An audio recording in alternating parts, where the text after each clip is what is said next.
A paz do Senhor, irmãos, leitores da Bíblia, pastor João Camilo Filho, pastor da Assembleia de Deus Berea Internacional. Agora nós vamos para o resumo, o último resumo da última parte do livro que nós acabamos de ler, nossa comunidade, ou seja, Gênesis do capítulo 37 até o verso 50. Agora nós iremos então para a parte final do livro, que começa então com a história de José. A história de José começa então com sonhos, né? Sonhos de José.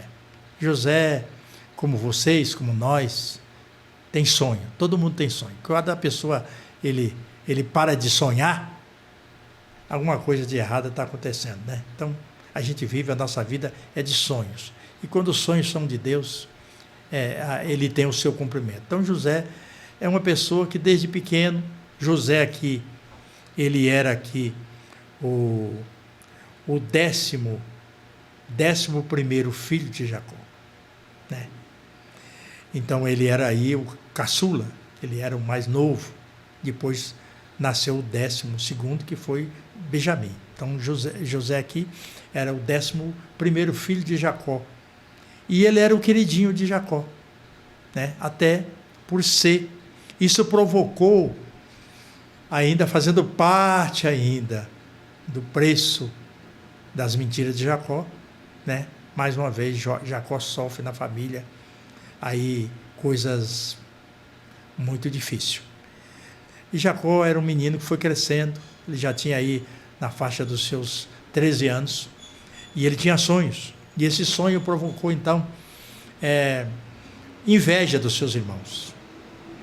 E nessa história surge a história da túnica, né? A túnica que Jacó comprou para os seus filhos. Não tem aqui da história que nenhuma outra roupa importante parecida Jacó comprou para os outros filhos, né? Eram eles que trabalhavam, eles que ajudavam a manter, eles que tomavam conta do rebanho, mas Jacó deu essa túnica, né? E essa túnica também tem uma simbologia, né? Vocês leitores, essa túnica também, ela representa dons, dons espirituais, né? Assim como Jacó, ele deu a túnica, assim também o Espírito Santo distribui dons para a igreja. E Jacó cresceu, e justamente aquela revolta, e o sonho de Jacó, o sonho de José chamou muita atenção, né? Porque o sonho dele era que ele viu primeiro molhos de trigo que se inclinava para ele. Isso mostrava que esse sonho tinha muito a ver com liderança. Depois ele teve outro sonho, e ele sonhou que o sol e a lua, que representavam o pai dele e a mãe, né, e mais 11 estrelas, 11 estrelas, se inclinaria a ele, que seria ele, a estrela, e os 11 irmãos dele. E aí, isso provocou até uma incompreensão até do próprio pai, dizer, meu filho, então, não estou entendendo. Quer dizer que então eu e a sua mãe e os seus irmãos um dia vão ter que obedecer você? Mas era uma profecia. Tudo que Deus mostrava para José era uma profecia. E José foi crescendo, e em um dado momento, os irmãos de José foi tomar conta do rebanho, foi para um lugar longe, e sempre os mais pequenos, também, principalmente no costume do oriental, também as crianças também trabalhavam, adolescente também trabalhava, né? Então fazia serviços menores, mais leves, mas também trabalhava. E aí José foi levar suprimento para os seus filhos que estavam no campo com o rebanho. E chegou lá, ele não encontrou o lugar onde ele poderia encontrar os seus irmãos. Aí perguntou para um senhor, ele disse, eles estiveram aqui sim, e eu ouvi eles falar que ia para um lugar chamado Dotã. Então eles devem ter ido para lá. Aí José foi para lá e encontrou seus irmãos. E quando encontrou seus irmãos, levando o mantimento para eles, teve o desprazer de não ser bem recebido. E se dirigiram a ele, José, com as seguintes palavras: lá vem o sonhador mor. Sonhador mor. Esta palavra mor, ela é muito usada no meios militares, né? Para alguém que serve, copeiro mor, né? Teifeiro mor, principalmente na aeronáutica, é usado muito esses termos militar. Então, quer dizer, um especialista em servir. Aí estava, então, o especialista em sonhar. O que será agora dos seus sonhos? Vamos ver agora se os seus sonhos. Então, preste atenção, leitores. Resolveram matar os sonhos de José. Se alguém quer matar os seus sonhos, você lê o livro de Gênesis para aprender todas essas coisas. Se alguém, nos seus dias, nos nossos dias, quer matar os seus sonhos, se você confiar em Deus, alguém pode tentar fazer isso, mas não vai conseguir. Os nossos sonhos, que está relacionado com Deus, se você crer pela fé, jamais os seus sonhos vão morrer. Então resolveram. Combinaram entre eles. O que nós vamos fazer então? Vamos matar, porque aí vamos ver o que vai ser dos seus sonhos. Mas aí, como Rubens, ele era o primogênito, ele era o responsável, dava a primeira palavra, aquilo não foi bem aceito. Então, na ausência de Rubens, foram resolver, então, fazer uma outra coisa. Não vamos fazer isso não. Vamos pegar José, vamos colocar ele aqui dentro dessa cova, pelo menos ele não vai morrer. Aí colocaram José dentro de uma cova. José ficou lá dentro de uma cova. Como era essa prisão? Praticamente era uma prisão. Era um poço que não tinha água, mas tinha lama. E como Jeremias foi jogado no calabouço, José foi jogado lá, ficou lá dentro, né? Até que resolveram um segundo plano B. Não vamos deixar ele na cova. Vamos tirá-lo de lá, sem a presença do mais velho, do Rubens. Vamos vender ele como escravo, porque aí pelo menos nós temos dinheiro. E vamos fazer o quê? Nós vamos pegar a roupa chique dele, vamos matar um cabrito e vamos ensanguentar, molhar a túnica dele no sangue e vamos levar para pai e vamos enganar. Jacó mais uma vez é enganado. Mais uma vez ele paga o preço. José é vendido para o Egito por 20 moedas de prata. Por que José foi vendido por 20 moedas de prata? E Jesus foi vendido por 30 moedas de prata? Porque era o preço que se pagava por um escravo menor de idade. José não tinha 18 anos ainda, então ele era menor de idade, ele vendeu pelo preço do mercado, 20 moedas de prata. Por que Jesus foi vendido por 30? Porque Jesus já tinha 30 anos, 33 anos. Então ele foi vendido como escravo maior de idade. Preço da época, 30 moedas de prata. José chega na casa de um homem muito querido do rei do Egito, que era Potifar. Tudo que José colocava as mãos prosperava. Atenção, você já leu o Salmo 1? Pois será como uma árvore plantada junto a ribeiro de água, dá o seu fruto na estação própria, cujas folhas não caem, e tudo quanto fizer prosperará. Prosperidade é assim. Como é que fala de prosperidade de uma pessoa? Como é que nós entendemos no livro de Gênesis sobre prosperidade? Se José foi preso lá, se José foi caluniado lá, a calúnia pegou, né? A mulher de Potifar colocou os olhos em José, queria ter relacionamento com ele, ele não aceitou, ele foi enganado. Como é que nós entendemos prosperidade? Do ponto de vista da Bíblia. Prosperidade, do ponto de vista da Bíblia, não é ser rico, não é ter o carro do ano.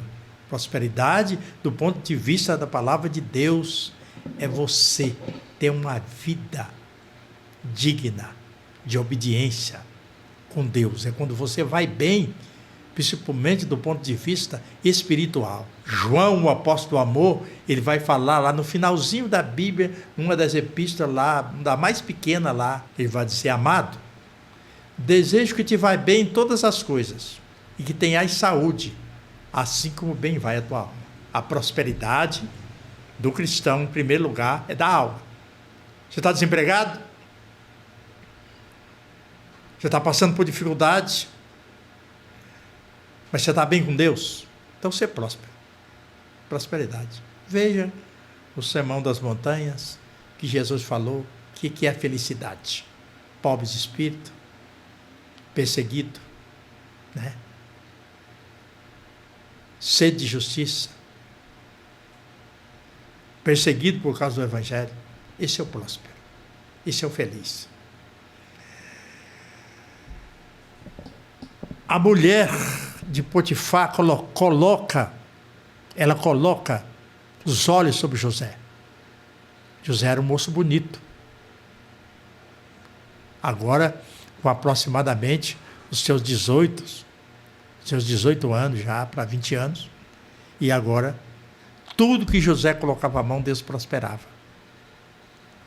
Ele conseguiu adquirir a confiança de Potifar.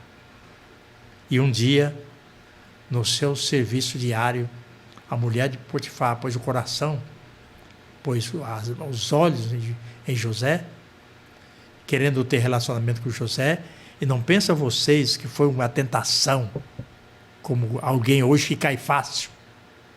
Não. Era uma coisa que todo dia ela estava ali, né? Ele é alguém que arrumava a cama, ele é alguém que cuidava da casa, e a mulher de Potifar estava lá. O que nós podemos extrair desse texto, desse resumo final do livro de Gênesis? É que José era um homem que o caráter dele era inegociável. A mulher tentou um dia, ela tentou 2, ela tentou 3, ela tentou 4, ela tentou 5, ela tentou todos os dias. Não deu certo. José resistiu à tentação. Até que um dia só tinha ela e José na casa. Ela faz a última cartada. José recusa. Ela parte para cima de José. Pega a roupa de José, a túnica de José. Ele foge dela. Presta atenção. No Novo Testamento alguém vai dizer assim, olha, foge da prostituição. José foge dela. Deixa a roupa na mão dela. Ela caluniia José. Quando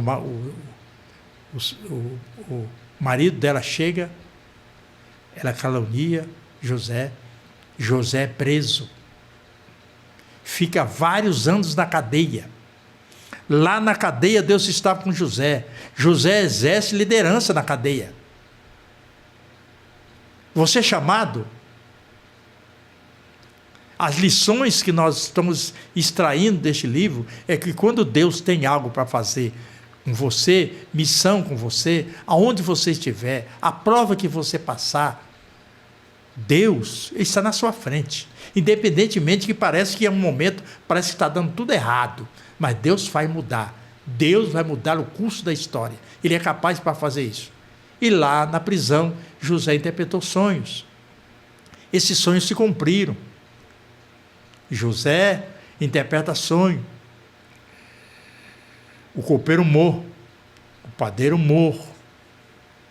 Esse sonho é interpretado. José agora sai da cadeia, capítulo de número 41. José sai da cadeia. Ele interpreta o sonho. Faraó tem o sonho das vacas magras, das espigas de trigo murcha, das espigas cheias. José vai e interpreta o sonho. E ele é eleito primeiro-ministro do Egito. E lá nós temos um verso que, palavra dita pelo próprio faraó. Acharemos um varão como José, que há nele, onde há nele o Espírito de Deus. Olha o que é a importância que tem o Espírito Santo na vida de uma pessoa. E José se torna ministro do Egito.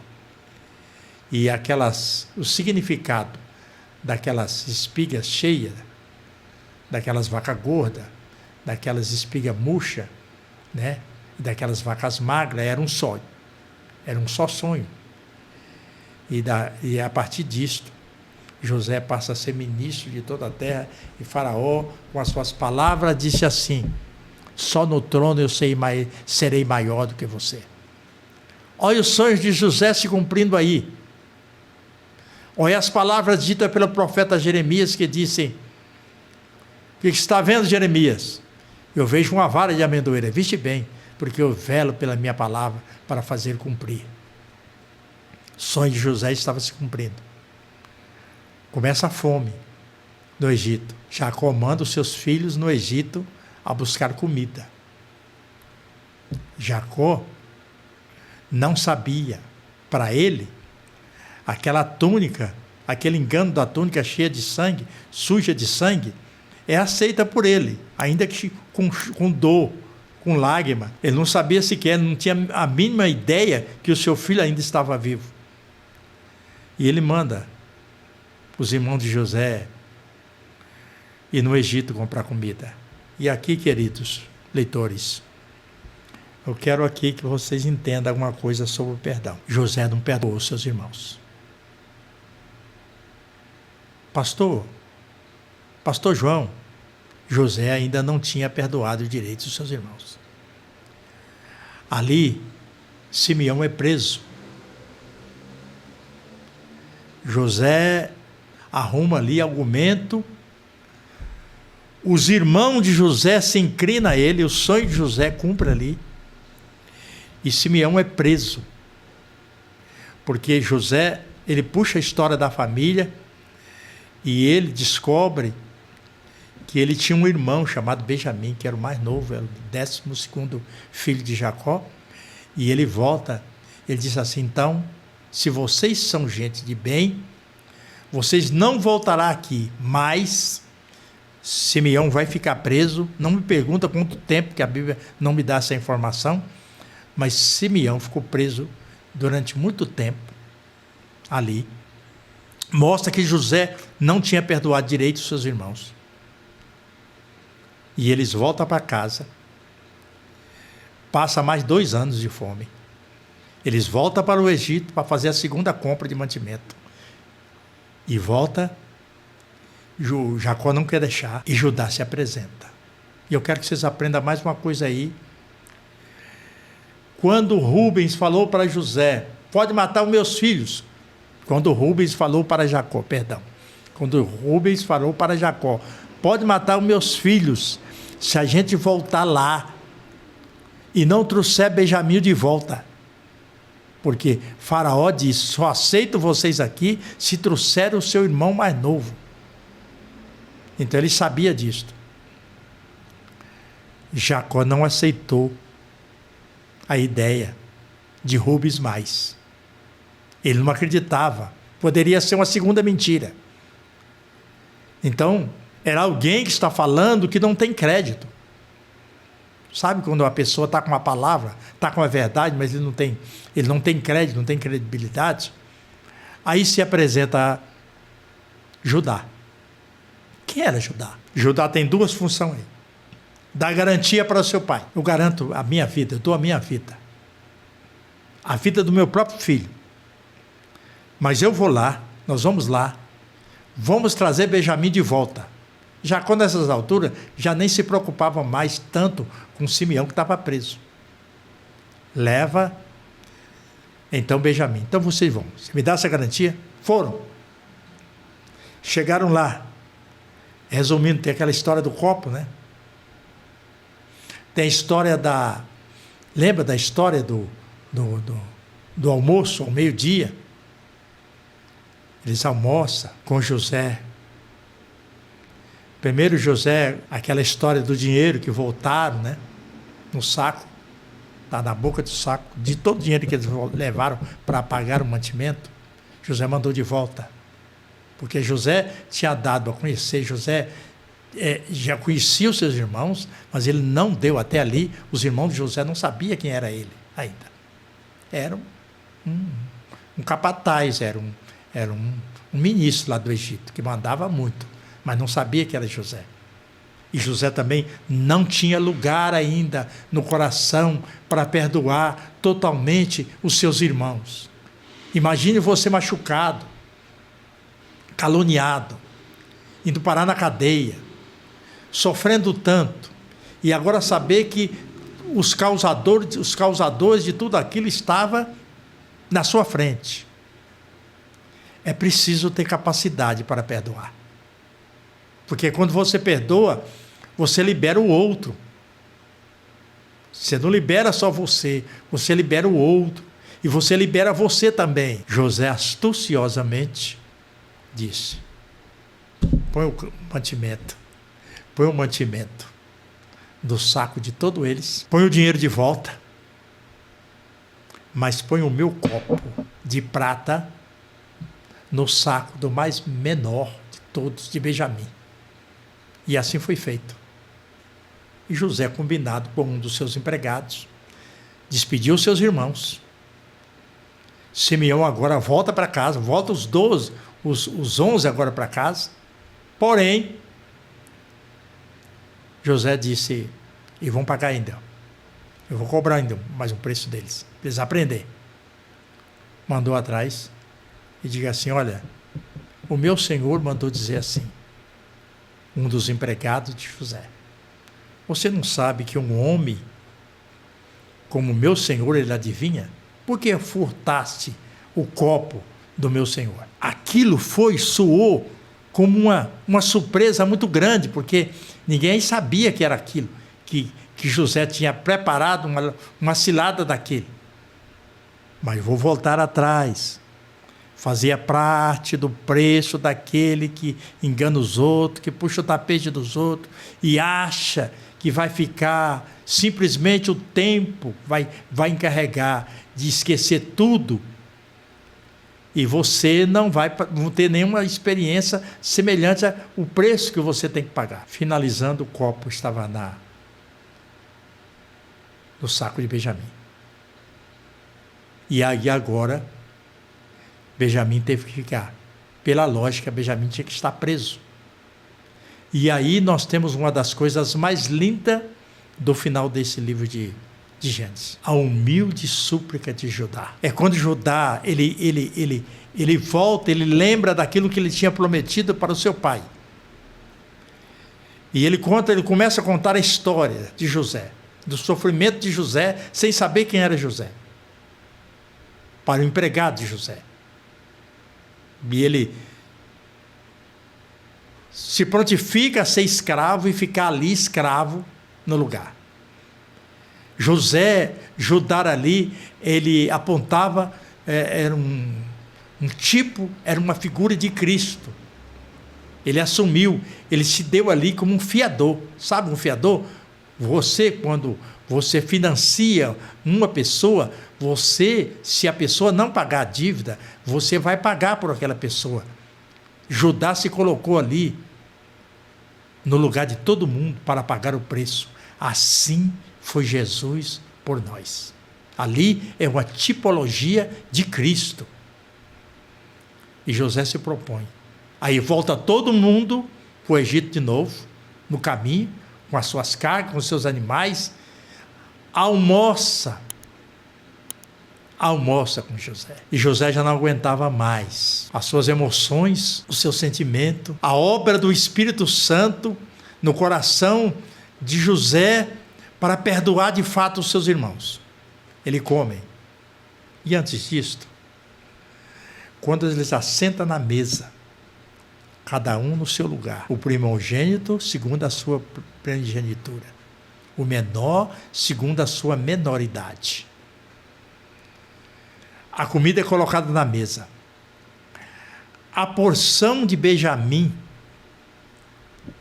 era 5 vezes maior do que a porção dos seus irmãos. Aquilo chamou muita atenção. Que lição os irmãos de José começaram a ver a comida que estava servindo na mesa, todo mundo tinha comida com fartura, mas a porção de Benjamim era a maior de todas.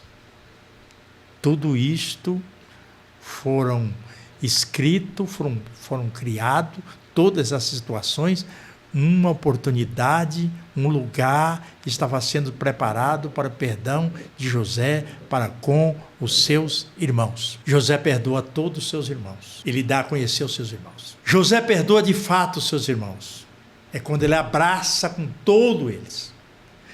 Chora longamente, abraçado com seus irmãos. José mostra ali um perdão de verdade. Não foi um choro de canto de olho. Não foi um perdão da boca para fora. José abraçou todos os seus irmãos e perdoou todos eles. E abraçou longamente a Benjamim, o seu irmão mais novo. E deu a conhecer os seus irmãos. José manda um carro. Ele manda buscar toda a família dele para o Egito, aproximadamente 70 pessoas. Família de Jacó, 70 pessoas, vai para o Egito. Alegria de Jacó. Os sonhos de José cumprindo na sua íntegra.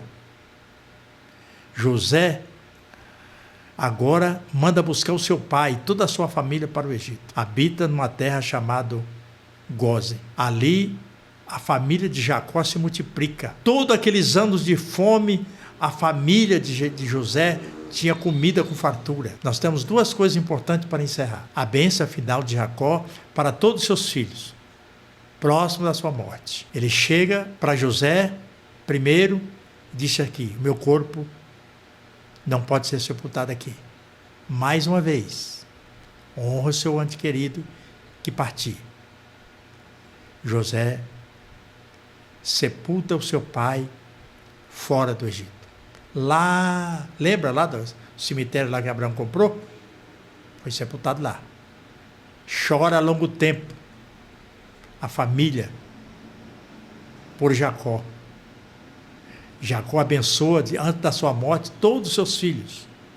Cada um com a benção. Eu tenho muitos detalhes aqui para explicar aqui, mas como estou resumindo, nós não temos mais tempo suficiente, né? Aqui nós temos muita simbologia também na bênção de Jacó, inclusive na bênção de Judá, na bênção de José e na bênção de Dá, principalmente da bênção de Dá, que para mim, segundo os meus estudos, é da tribo de Dá que vai sair o anticristo. Lembra da história do anticristo?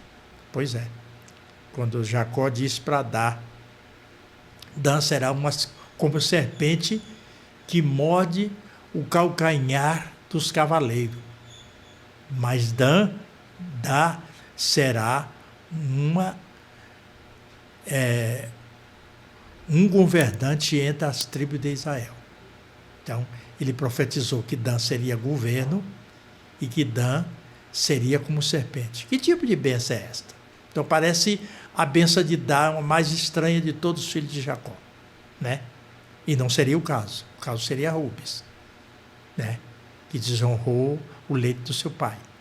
Mas parece dar aí, recebeu uma bênção aqui profética que pende muito para o anticristo, o homem do pecado, que surgirá no final dos tempos. O aspecto da manifestação dele já está presente no mundo, inclusive nos nossos dias. Mais uma vez, nós estamos vendo a importância do perdão logo após a morte do patriarca Jacó.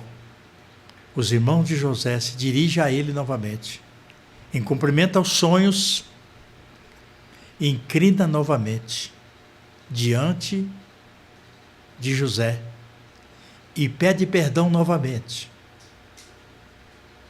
Parece que os irmãos de José não entendiam que não tinha mais nada no coração. Então, quando alguém perdoa, você liberou totalmente, né? E os irmãos de José pedem perdão novamente para José. José chora, porque os irmãos de José pensaram assim, agora chegou a hora dele se vingar de nós, né? Porque agora papai já morreu e nós agora não temos mais a figura do nosso pai. Mas José disse palavras consoladoras para os seus irmãos, dizendo assim para ele: não foi vocês que me venderam, foi plano de Deus. Palavra de José, mais ou menos nesse sentido. Quem me mandou para cá, para o Egito, foi Deus. Então, mesmo passando por todo o processo de sofrimento, de calúnia, de dor, de angústia, José termina aqui, nós terminamos aqui o resumo do livro de Gênesis, com essas palavras de José, selando definitivamente o perdão para os seus irmãos, para que não ficasse nenhuma dúvida, né? Até que também deixasse bem claro também que aqueles sonhos que Deus deu, ele, ainda adolescente, criança, né? Era plano de Deus. E a palavra de Deus se cumpre quando José sela definitivamente o perdão para os seus irmãos e eles ficam tranquilos. E José, então, continua como governador do Egito e a família de Jacó se multiplica ali até se tornar uma grande nação que causa, então, uma preocupação com o governo do Egito. E aí nós vamos iniciar a leitura, já iniciamos a leitura do livro de Êxodo. Então os irmãos me aguardem, então, nosso próximo resumo, já iniciando então o resumo do livro de Êxodo. Deus abençoe a todos, espero assim ter contribuído para o crescimento espiritual de todos vocês e que vamos continuar caminhando junto e aprendendo sempre com essa alegria e deleitando-se na palavra do Senhor nosso Deus. Deus abençoe a todos.